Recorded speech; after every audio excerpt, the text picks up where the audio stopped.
hvad high performance jægerfly er i stand til at kunne lave manøvrer. Det kan både flyve utrolig hurtigt, over Mach 2, altså over 2.300 km i timen, men det kan også flyve meget langsomt.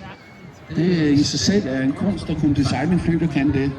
Der kommer man ind i langsom flyvehastighed, og I se kanarden, det er de to små vinger, der sidder forrest lige bag cockpittet, eller kæmpet. Den arbejder hele tiden elektronisk, og det er mennesket ikke hurtigt nok til, så det er en flight computer, der styrer kanarden, mens den står på strålen.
Det vi så her, han skød af, det var flares. Flares er et defense-system, som fighteren har til at kan afværge varmesøgende missiler.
Det ser ud til, at han line op til at komme ind med et high speed, low pass.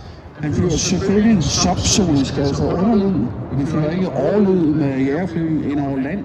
Det vil der være alt for mange glarmester, der vil blive glade for det vil ødelægge vinduerne. Så her kommer han lige under Mach 1.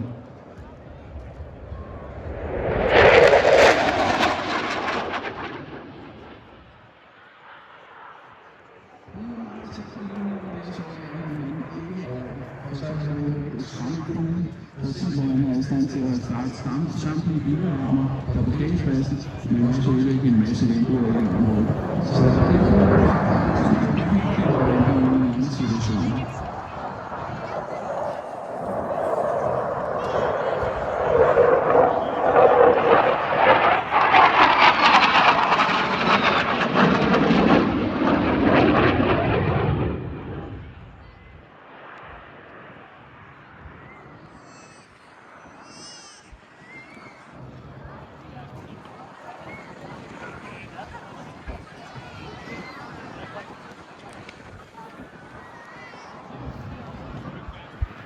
Gripen er også i stand til at lave det, der kaldes en steep approach, og det kan I se nu.